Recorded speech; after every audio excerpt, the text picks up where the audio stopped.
Hey guys, first regardsman here, and today I'll be talking about the new stratagems and upcoming heroic weapon tier in Space Marine 2 patch 10.0. Now, stratagems have been in the work for quite a while. They originally mentioned these back during the lethal difficulty update during the kind of failed tight formation attempt, and here in the official community patch notes, they did say that stratagems are a completely new PvE game mode unlike classic operations.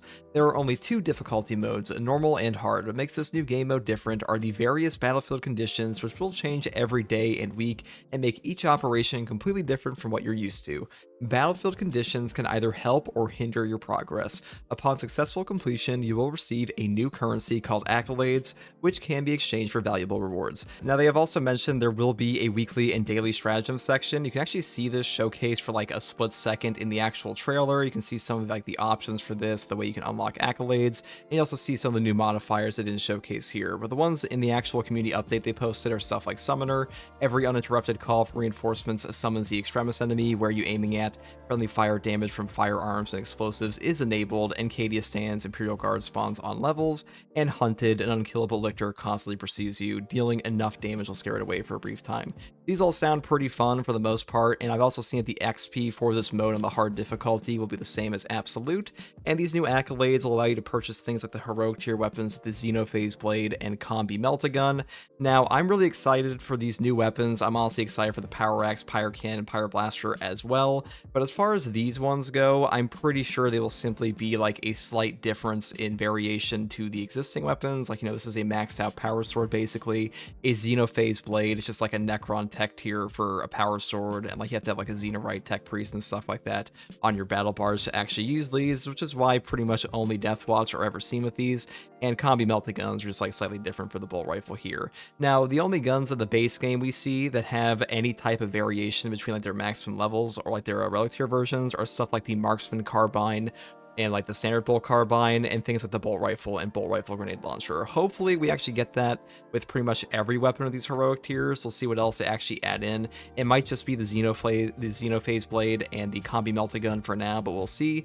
As far as modifiers go, it seems like you'll also be able to purchase things off the accolades like armor pieces. They did mention that a little bit as well.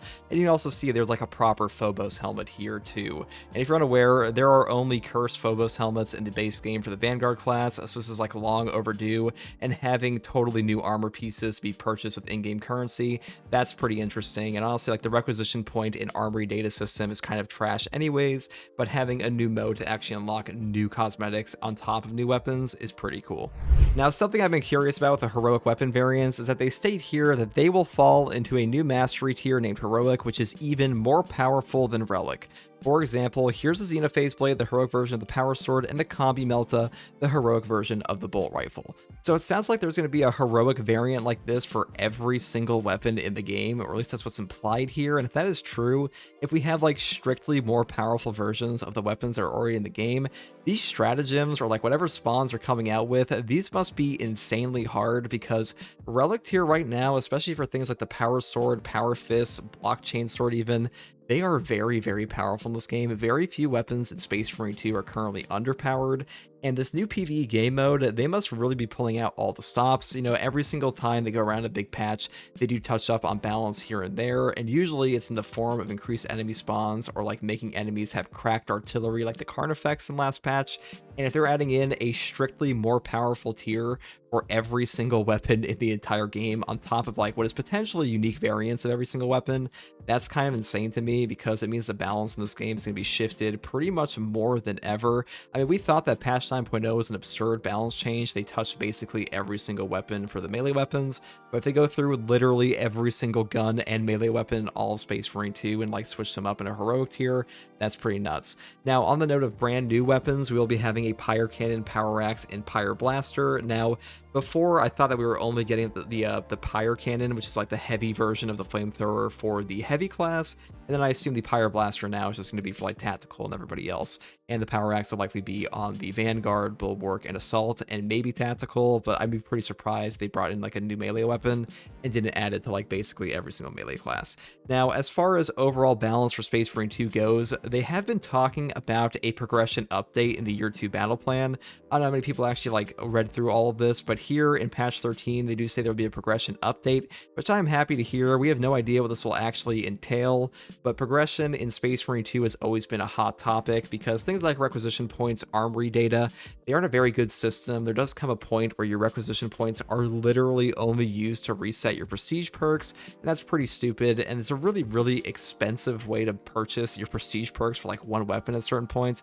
And what I mean by that is some prestige perks in Space Marine 2 literally only work for certain weapons, like Masterful Defense doesn't work if you have a Thunder Hammer and stuff like that, so swapping them out costs you 750 requisition points. Feels terrible. They have to go through like one or two more absolute games to get back to actually swap a loadout, which is pretty awful in my opinion.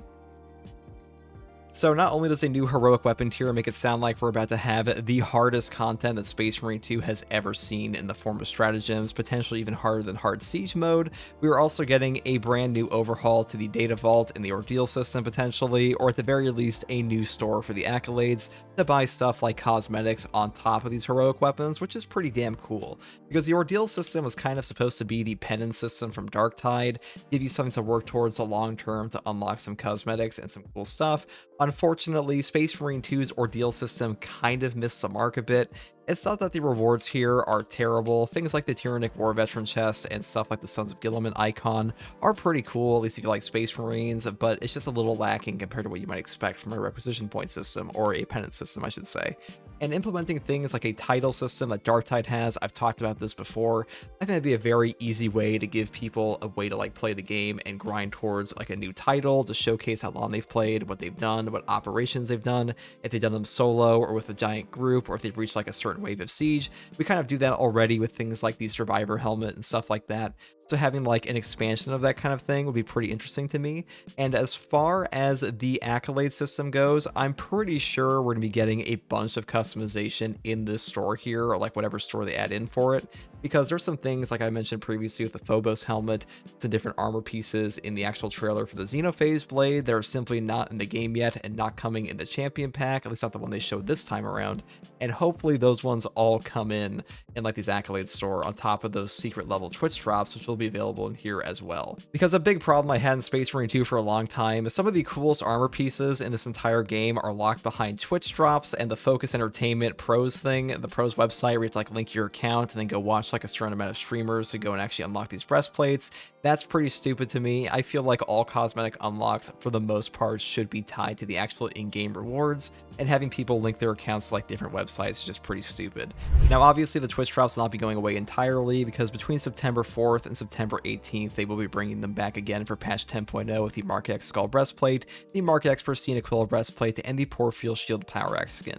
But despite this, I think it is a step in the right direction. Space Marine 2's progression, like I said before, is kind of problematic since the game came out, and the fact they are finally addressing this to some extent is a pretty damn good thing for the game, and I think it'll make people pretty happy in general.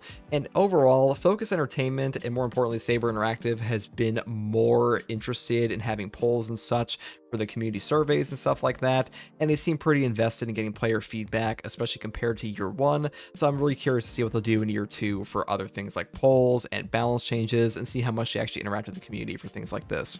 But that's pretty much all I wanted to talk about here. For the heroic weapon update, the accolade system, and the stratagems. Let me know what you guys think in the comments below. If you're excited for the new stratagems mode, if you think it's going to be more difficult than hard siege mode, if you think we're going to have more heroic weapons than just the Xenophase blade and Combi Meltagun. And as always, if you like content like this, subscribe for more, and thanks for watching. Bye.